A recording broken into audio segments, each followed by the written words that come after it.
Hello दोस्तों, आज मैं आप लोगों के लिए मार्शल मास्टर के लेटेस्ट एपिसोड को लेकर आ गया हूं। मुझे उम्मीद है कि आप लोगों को यह एपिसोड पसंद आएगा, तो प्लीज आप लोग वीडियो को लाइक कर दीजिएगा।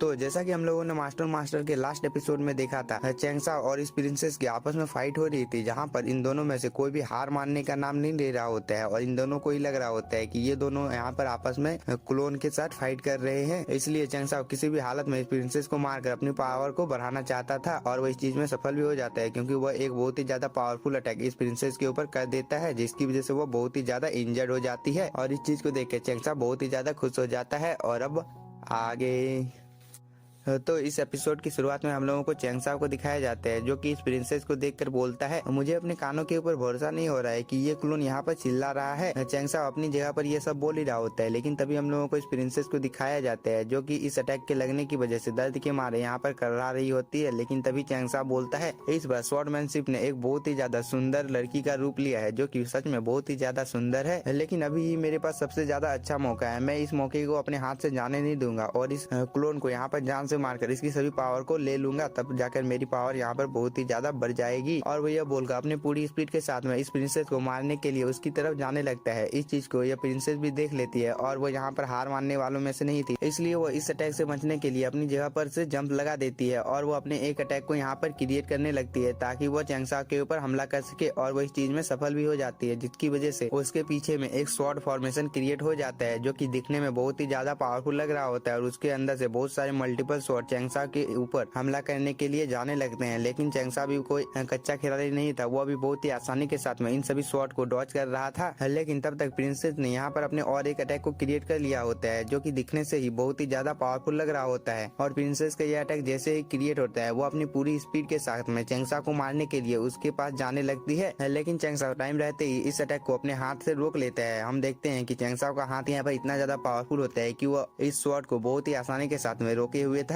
और उसमें उसे यहाँ पर कोई भी प्रॉब्लम नहीं हो रही थी। इसके बाद चैंगसा इस प्रिंसेस के साथ में फाइट करने लगता है, जहाँ पर हम साफ साफ देख सकते हैं कि चैंगसा इस प्रिंसेस के ऊपर में भारी पड़ते हुए दिखाई दे रहा होता है, क्योंकि यह प्रिंसेस बहुत ही ज्यादा इंजर्ड हो गई होती है। लेकिन वो फिर भी हार मानने का नाम नहीं ले रही होती है और वो चैंगसा के साथ यहाँ पर फाइट करने लगती है, जबकि उसके हाथों में तलवार भी नहीं होती है। लेकिन फिर भी वो चैंगसा के साथ में फाइट कर रही होती है। लेकिन चैंगसा के हाथों में स्वॉर्ड होता है और वो अपने स्वॉर्ड से प्रिंसेस के ऊपर हमला कर रहा होता है। लेकिन प्रिंसेस भी इन सभी अटैक को डॉज करके चैंगसा के ऊपर हमला कर रही होती है। लेकिन तभी चैंगसा प्रिंसेस के इंजर्ड होने का फायदा उठाकर उसके ऊपर एक किक मार देता है, जिसकी वजह से वो दूर चली जाती है। और इस चीज की वजह से इस प्रिंसेस को बहुत ही ज्यादा गुस्सा आ जाता है। लेकिन तब तक चैंगसा ने अपने एक बहुत ही ज्यादा पावरफुल अटैक को क्रिएट कर लिया होता है, जिसके अंदर से बहुत सारे मल्टीपल स्वॉर्ड प्रिंसेस के ऊपर हमला करने के लिए जाने लगते हैं। लेकिन प्रिंसेस भी किसी तरह करके इन अटैक को रोके हुए थी, लेकिन प्रिंसेस के इंजर्ड होने की वजह से वो ज्यादा देर तक इन अटैक को रोक नहीं पाती है, जिसकी वजह से वो यहाँ पर और थोड़ी सी इंजर्ड हो जाती है। और इस चीज की वजह से प्रिंसेस को बहुत ही ज्यादा गुस्सा आ जाता है, जिसकी वजह से वो यहाँ पर अपने सबसे ज्यादा पावरफुल अटैक को क्रिएट करने लगती है, जिसकी वजह से कुछ ही देर के अंदर में यहाँ का मौसम एकदम से बदल जाता है और प्रिंसेस के हाथों में बहुत ही अमाउंट में एनर्जी आने लगती है, जिसकी वजह से प्रिंसेस के पीछे में एक फॉर्मेशन क्रिएट हो जाता है। और इस फॉर्मेशन के अंदर से बहुत सारे अटैक चैंगसा के ऊपर हमला करने के लिए जाने लगते हैं। इस अटैक को देखने के बाद चैंगसा को भी भरोसा हो जाता है कि उसके सामने जो लड़की है वो कोई क्लोन नहीं है, बल्कि वो एक रियल लड़की है। लेकिन चैंगसा जब तक ये सब कुछ समझ पाता है, तब तक ये सभी अटैक आकर चैंगसा को लग गए होते हैं, जिसकी वजह से वो भी यहाँ पर थोड़ा सा इंजर्ड हो जाता है और उसके सभी कपड़े भी फट गए होते हैं। इस चीज को देखकर प्रिंसेस भी नीचे आ जाती है, क्योंकि उसे लग रहा होता है कि चैंगसा एक क्लोन है, जिसकी वजह से वो इस अटैक के कारण मारा जाएगा। लेकिन चैंगसा अभी भी जिंदा होता है, इसलिए प्रिंसेस को भी समझ में आ जाता है कि चैंगसा कोई भी क्लोन नहीं है, बल्कि वो एक रियल इंसान है। इस बात को चैंगसा भी दूर से सुन रहा होता है और वो अपनी जगह पर खड़ा होकर और वो इस प्रिंसेस को बोलता है, मैंने तुम्हारे साथ जो कुछ भी किया है उस चीज के लिए मैं माफी चाहता हूँ। लेकिन तभी यह प्रिंसेस बोलती है, तुमने कपड़े नहीं पहने, कृपया करके तुम कपड़े पहन लो। इस बात को सुनने के बाद चैंगसा यहाँ पर कपड़े पहन लेता है। इसके बाद ये प्रिंसेस चैंगसा के ऊपर बहुत ही ज्यादा गुस्सा हो जाती है। लेकिन चैंगसा इस प्रिंसेस को समझाने लगता है कि यह बस एक गलतफहमी थी, जिसकी वजह से हम लोग आपस में फाइट करने लगे थे, इसलिए मैं तुमसे माफी मांगता हूँ कि तुम मुझे माफ कर दो। इस पर प्रिंसेस चैंगसा को बोलती है, मैं तुम्हारी माफी का क्या करूंगी, तुमने तो पहले मुझे इतनी बुरी तरह से पीटा, उसके बाद मेरे कपड़े को भी फाड़ दिया है, जो कि एक लड़की के लिए कितनी शर्म वाली बात है। तुम्हें क्या पता होगा, क्योंकि तुम तो एक लड़की हो और तुमने मुझे बोला था कि तुम्हारी फाइट पहले तो किसी लड़की के साथ नहीं नहीं हुई तो तुम्हें अंदाजा नहीं हुआ कि मैं एक रियल लड़की हूँ। इस पर चैंगसा बोलता है, मैं पहले क्लोन के साथ फाइट कर रहा था जब तुम आई, और तुमने आने के साथ ही मुझसे कुछ बात नहीं की बल्कि तुमने मेरे ऊपर अटैक कर दिया था, जिसकी वजह से मुझे लगा कि तुम भी एक क्लोन हो,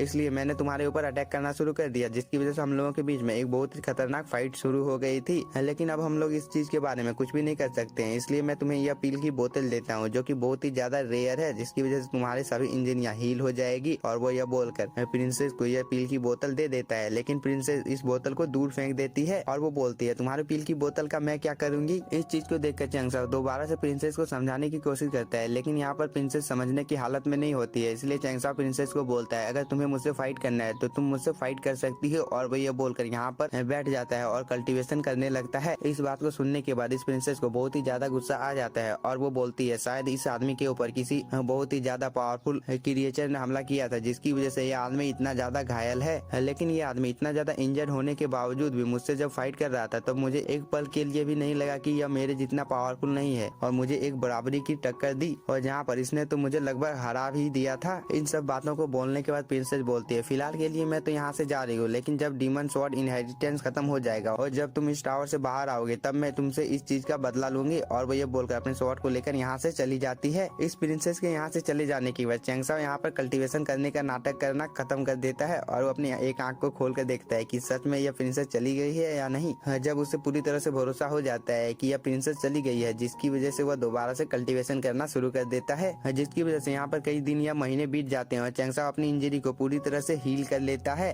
और इस चीज को देखकर चैंगसा बहुत ही ज्यादा खुश हो जाता है और वो बोलता है, मैं पहले ही सभी कॉम्पिटिशन से बहुत ही ज्यादा दूर हूँ, इसलिए मुझे जितनी जल्दी हो सके इन लोगों को पीछे करना होगा। और वो ये बोलकर अपनी पूरी स्पीड के साथ में इस जगह से जाने लगता है। इसके बाद वो कुछ ही देर फ्लाई करने के बाद एक माउंटेन के पास पहुंच जाता है और वो इस जगह पर उतर जाता है और वो अपने पीछे की ओर देखता है जहाँ पर सभी स्वॉर्ड डिसअपेयर हो गए होते हैं। इस चीज को देखकर चैंगसा आगे की ओर बढ़ने लगता है, जहाँ पर उसे रास्ते में एक झरना दिखता है जिसके ऊपर कुछ बना हुआ होता है। इस चीज को देखने के बाद चैंगसा अपने मन में सोचता है, शायद वो किन डायनेस्टी द्वारा छोड़ा गया कोई सिंबल होगा जो कि सच में बहुत ही ज्यादा दिलचस्प है। और वो ये बोलकर आगे की ओर बढ़ जाता है और वो आगे की ओर ऐसे ही बढ़ ही रहा होता है, लेकिन तभी उसकी मुलाकात उसके गर्लफ्रेंड के साथ हो जाती है। और इस चीज को देखकर उसकी गर्लफ्रेंड बहुत ही ज्यादा खुश हो जाती है, सीधे चैंगसा को अपने गले से लगा लेती है और ये दोनों यहाँ पर बहुत ही ज्यादा खुश होते हैं। लेकिन तभी चैंगसा अपनी गर्लफ्रेंड को बोलता है, तुम यहाँ पर क्या कर रही हो। जिस पर उसकी गर्लफ्रेंड बोलती है, मैं इस जगह पर आने के बाद तुम्हारा ही इंतजार कर रही थी, लेकिन तुम इस जगह पर नहीं आए थे, इसलिए मैं यहाँ से आगे नहीं बढ़ी। लेकिन बाकी जो मेरे साथी थे वो सभी लोग अपनी साथियों के साथ में आगे की ओर बढ़ गए हैं, इसलिए मेरे पास इस जगह पर इंतजार करने के सिवाय कोई दूसरा रास्ता नहीं था। और मैं काफी देर तक इस जगह पर भटकती रही, लेकिन मुझे कोई भी नहीं मिला, जिसकी वजह से मैं इस जगह पर बिल्कुल अकेली हो गई थी और मुझे लग रहा था कि मैं इस जगह पर मारी जाऊंगी। लेकिन तभी इस जगह पर तुम आ गए, जिसकी वजह से मुझे बहुत ही ज्यादा अच्छा लगा। और चैंगसा, मैं तुम्हारी जानकारी के लिए बता देती हूँ कि यह जगह बहुत ही ज्यादा अजीब है, क्योंकि मुझे लगता है कि वह एक भूल भुलैया की तरह है। इस बात को सुनने के बाद चैंगसा बोलता है, तुम्हें चिंता करने की कोई भी जरूरत नहीं है, मैं इस जगह का पता लगा लूंगा। और वो ये बोलकर अपनी पावर को यहाँ पर एक्टिवेट कर देता है, जिसकी वजह से उसकी एनर्जी चारों तरफ फैल जाती है और रास्ते का पता लगाने लगती है। इसके बाद ये सभी एनर्जी दोबारा से चैंगसा के माइंड के अंदर में जाने लगती है और चैंगसा के माइंड में हम लोगों को एक स्क्रोल को दिखाया जाता है। लेकिन इसी के साथ हम लोगों का ये एपिसोड हो जाता है। तब अगर आप लोगों को वीडियो पसंद आया होगा तो चैनल को सब्सक्राइब कीजिए और वीडियो को like. Thank you for watching.